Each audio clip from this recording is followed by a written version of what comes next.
Okay, this video is how to be able to upload a blog post to our WordPress using the theme that we're using this semester. I will be providing on Blackboard and in an email this 17-item checklist. Now granted, you don't have to do all these steps, and even though it's 17 different steps, even by the time you do the second one, this is going to take you maybe 4 minutes at the most to be able to do. So a couple things before we get started. One, I did write up here at the top, suggest you have your blog saved as a Word document or any other text editor, doesn't have to be in Word, as a separate file. It's probably safer to do that than to try to type the blog live on WordPress. Also have your images saved as separate files somewhere on your computer. Don't try to embed them in the Word document. That isn't going to work. That's just like using one of the Adobe programs and dragging a picture from the desktop straight on into Illustrator, InDesign, or Photoshop. There are certain limitations of what you can do with that picture because you didn't follow the proper procedure for importing it. Same type of thing here. Don't put your images inside the Word document.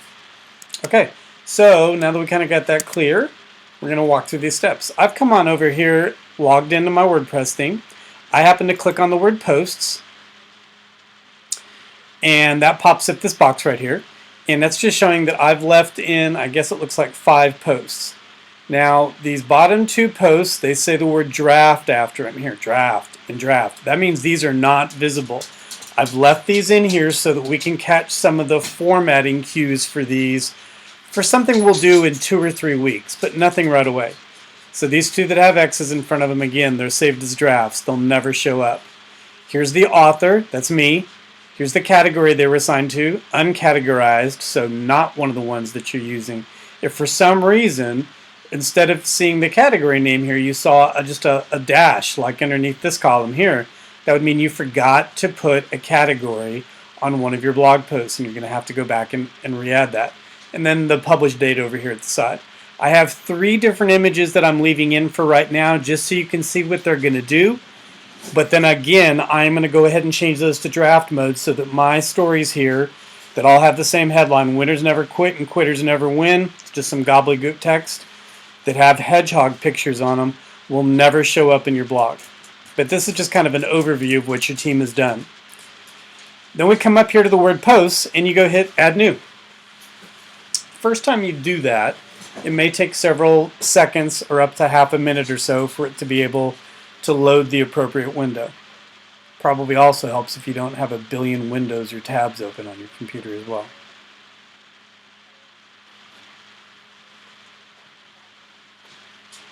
So while that's loading, I'm going to go over to my Word document and I am going to, here it is. I'm going to go ahead and grab the headline. Copy. And back to WordPress to see where we're at. Alright, finally the box is opened. This shouldn't take this long for you guys. At this point here, the first thing that's going to pop up is there was a box here that says add a title. So I'm going to just go ahead and click inside there. And I'm going to cut and paste my text.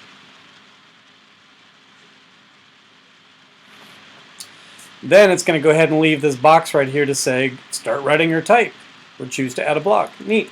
So I'm going to move on back over and I'm going to go ahead and grab all of the rest of the text. I'm going to copy it again. I'm going to move back to my WordPress page. I'm going to click right here and I'm going to hit paste. Now one thing that most of the time WordPress does is every time you have a paragraph break, it's going to go ahead and basically insert everything you have in here as a separate block. And I know that because I can hover on this and I'll end up seeing this little teeny line, which then this extra tool palette pops up, which will be important in a minute, with this gripper tape so that I could rearrange them. And it's going to do that on every single paragraph. And it went ahead and it treated some of my things like subheads as completely separate blocks or paragraphs as well. Okay, that's just giving you more ability to format stuff. One thing that you're going to have to do is you're going to have to go back in, if you use subheads, which quite frankly if you're writing a blog post you should. People don't read really excessively long blocks of text. They look for subheads to give them a cue. Oh, I only have a few more sentences to read and then I can take another break. So my little set of instructions says now go back through and find all of your subheads. Okay, so here's my first one. I click on top of that subhead. As soon as I do, it's going to highlight it. Or if for some reason it didn't, go back and highlight the whole thing. I'm going to turn my bold button off. That was from my Word document. And then it says to hover on top of the paragraph symbol, which of course it's going to change as soon as I do. I hover on that.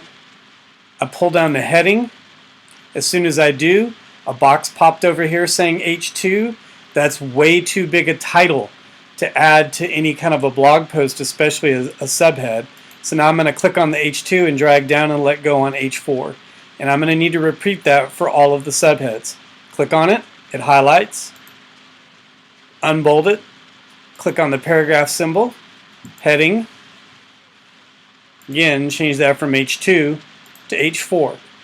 And I need to hunt through my entire document and do this. But this is a good learning moment, because if you try to write the entire blog post without any kind of a subhead, chances are people on average will, even if they like the content, will maybe read the first 4 or 5 sentences and then they stop. And that's not exactly what you're trying to do from a brand's perspective. So I'm hunting back through and finding each one of these. I'll put an excessive amount in here. Oops, I didn't get rid of the bold button before I did that. Change this to H4. We can talk about changing it to something else, but can't use the H2. And lastly, I'm double checking in the very last one here. And now I've done that to the entire document. Okay, the next step is I'm pretty much done if I don't have any other pictures other than one large one to add. So it says to scroll down to the bottom of the page until you get to the section that says Post Options. The only thing that you need to adjust down here, you can leave all of these blank. I've set these up. They should automatically do what we need them to do. Come down here and go to Post Options, and you have a choice right here of which kind of style. So for right now, we're going to say that you're going to use one of 3 styles: default, cover, or cover spaced. So here's an example of each one. This one, for this particular post that I titled Winners Never Quit, but I added the phrase no cover image, there is no large photograph at the top. If that's the case, I need to select the default option. If you have a large photograph, you have to decide the one that's called cover space is going to do this. It's going to place the photograph as wide as it can up at the top. It's going to inset the headline to kind of overlap it between the photograph and the rest of the text right here. My third option, and then this would especially be true if there were certain colors of type that I was using or depending on what my picture looked like. This one is called cover image. So the cover image one, unlike the cover space, it is not going to put the headline on top of the picture. It's going to insert it in a white box that crooks up on top of this and placing the headline here. Whereas cover space is going to go ahead and set it right on top of the picture with your author name, the date it was published, the category or categories that it was put before the rest of the post actually starts. So you have to make that decision right now before you do anything else. So on this particular one, I'm going to go ahead and say we're going to do the cover spaced. So again, default means no big picture, which most people aren't going to bother to read. Cover or cover spaced. For some reason, I'm going to pick cover spaced. The next thing I have to do is I actually have to insert that image, and I have to do that in 2 places. Obviously, if I pick default, this thing down here is not going to pop up to allow me to put the picture in because there is no picture. So after I pick cover or cover spaced, I slide down here until I get to this upload button right underneath the word cover image. I hit upload. If it's not in my media library, I go to the word upload up here. I go navigate on my computer until I find the picture. But if I already have it in my media library, I'm going to click on this. And then I'm going to scroll down over here. Culture is getting web. And I'm going to hit select.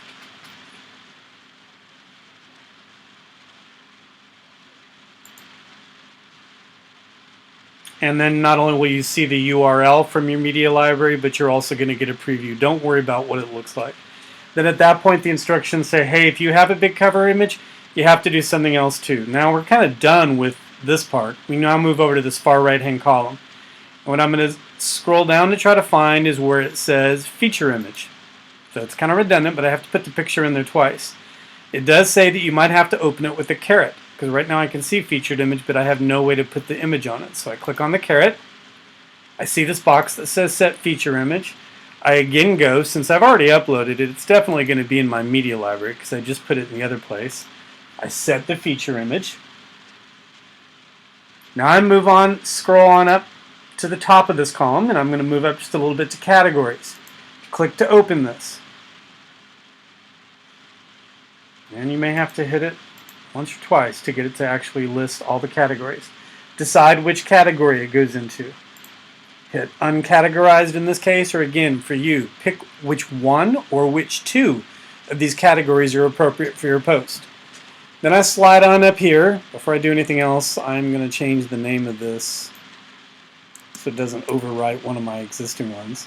After clicking the categories, one of the last things we have to do is it says, the instructions say scroll up until you see the word publish that's in text, not part of this big blue button. And at this point, if you're ready to just go ahead and post the thing right now, just leave it at the word immediately. If for some reason you don't like that, you could click on it, and on the calendar, you could go ahead and set a future date. Maybe I want to do it on Sunday, and I want to do it at 4:30 in the afternoon, or whatever the case is. Regardless of whether you're trying to publish it immediately or you want to set a future date, great. Now all you need to do is you move on up here and hit this big blue button. If you were saying immediately, it's going to go ahead and say publish. If you're going to try to do it for the future, it's going to say schedule. Go ahead and click that button once. Or if it collapsed the menu like that, go ahead and click it. And this is actually saving the post.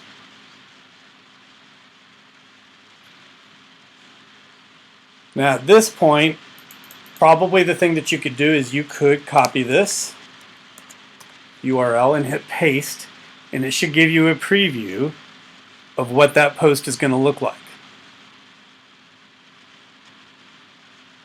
Again, I believe we picked the cover space option. The first time it draws it, it's going to be kind of slow.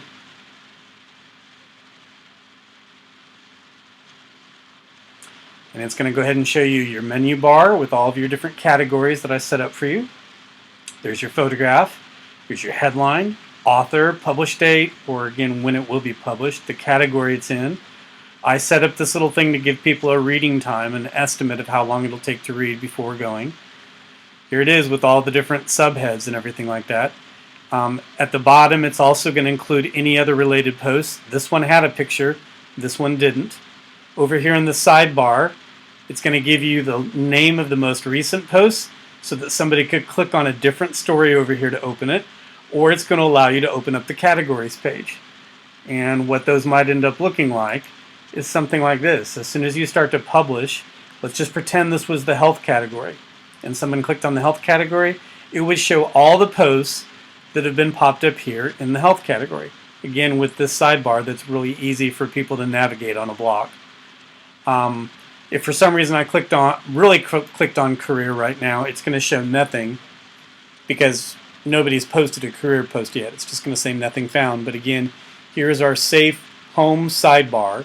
It's going to have all the name of the recent posts as soon as I delete my or turn my hedgehog stories into drafts. Also going to go ahead and show you what the home page would look like. So here, somebody on your team will be replacing the photograph, but here is basically the SocialX homepage after I help them change this logo up here on the top by the menu and change this logo in your background picture. Scroll down, somebody's going to be adding that little about our blog text right in here. Someone is going to be navigating to set up the about us section here, which means they're going to be uploading all 4 or all 5 photographs for your teammates and their little teeny blog text underneath it. And then what's going to automatically happen down here is check out our posts. I've already set this up to automatically start to populate. Again, not with my posts and not with things that are uncategorized, but it'll automatically put the most recent post first and giving it the estimated reading time of it and everything like that. So that's what it's ultimately going to look like. You're also going to have the ability to come in here, and the person who's going to change the team members is also going to set this up so that they can follow you on social media. So I set this up right now just to go to the Facebook Lululemon page until we actually modify that. Also, when you're on your individual stories, at the bottom, when it's time to create your posts for Facebook or potentially some other type of a thing after you're looking at your post, you could grab the URL and just copy and paste it into Facebook and let it generate the thumbnail preview, or we'll be able to share it on any platform and we can modify all these. But you'll set up the Facebook one. You could click on that, and it will automatically create the area where if you were logged in to your team's Facebook account or your personal one, you could write a little memo, but it's already going to basically upload the text provided portion of the post ready for Facebook to be able to format and pop into that post. So again, that did seem like it took several minutes to be able to create that first post, but it's really pretty straightforward, and once you get going, it'll be a lot easier. Other things that we could end up doing, I'm going to go ahead and just kind of recreate that all over again, just so you can see again how quick it could end up being. And I'm going to show you a couple of additional things that you might need to do. So again, pretending we're going to start a new post, I'm going to hit Add New. I'm going to go back to my Word document, and I'm going to go ahead and just copy and paste this text. Meanwhile, I'm going to come back over to WordPress, wait for this to pop up, ready for us to make a brand new post.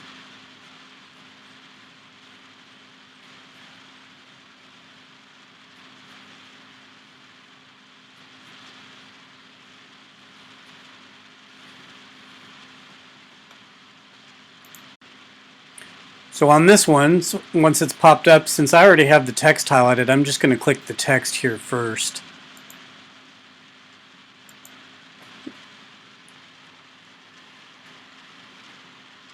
Still waiting for the cache to clear.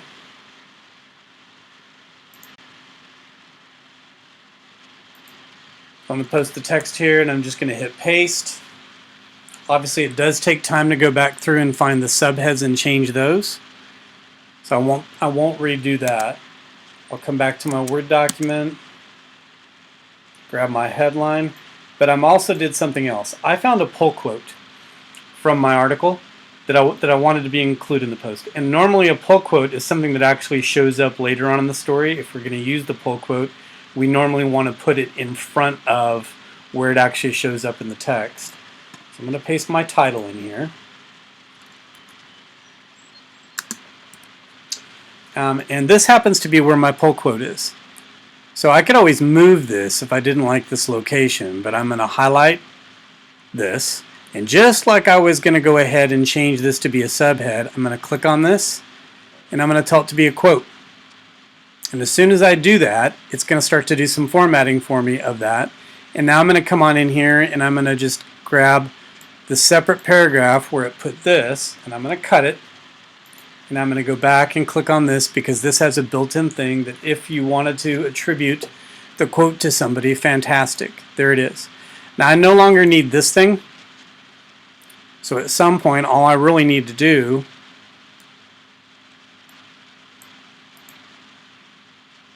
is just click in this block and hit delete, and it's going to go ahead and delete that block. Oops, and if it looks like I put an extra space in here,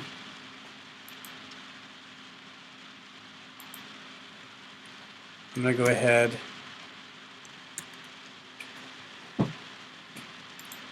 and delete this extra space as well.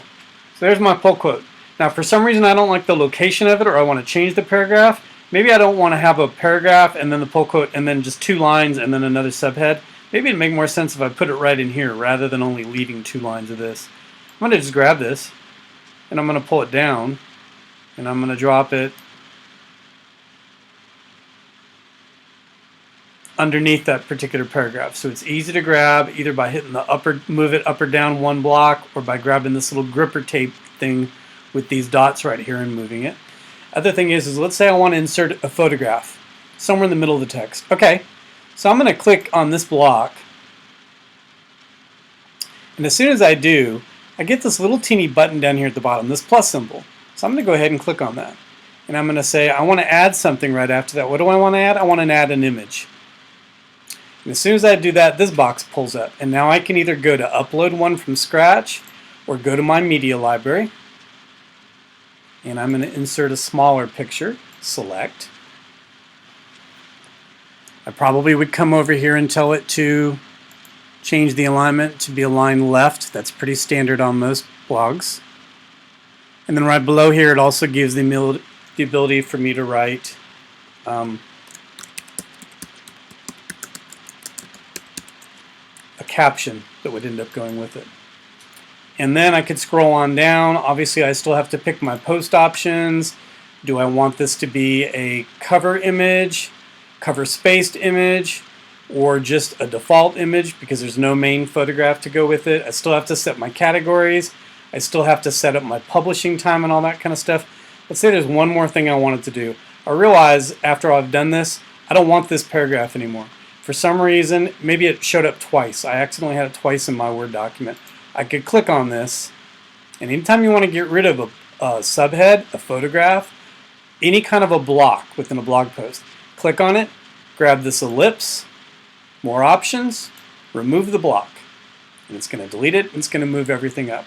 So again, in this case, I'm going to come over here to the word document so that I can see my categories. And I'm going to click uncategorize. And on this one, I just want to publish it immediately, so I'm going to hit publish.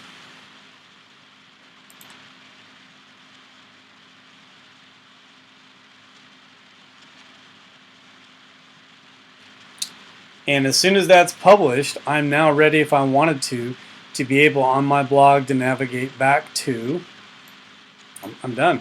So I can just navigate back to the name of my website /wp-admin. I believe that.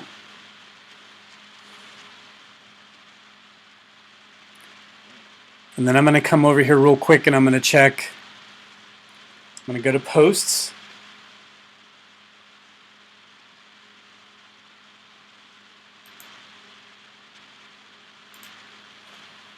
And then I'm going to check the all posts section. So I should be able to see my new posts that have shown up. There it is. Number 4, the one that I scheduled for the future. And number 5 right here. And if you wanted to, I'm going to right click on the word view. You should be able to see what this looks like. Or I could edit it to open it back up if I needed to make changes at a later time. Maybe I realized I made a mistake.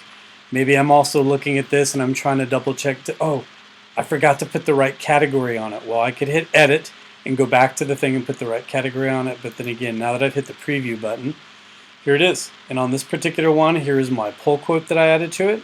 We can talk about formatting that differently later. Here's my photograph with my tiny caption underneath it. Here's my other stories I might like. There's still my share on Facebook button. There's still my sidebar with my most recent posts and my categories. And again, if I really wanted to at this point, I could go back to the home page. So that's how to be able to create a post.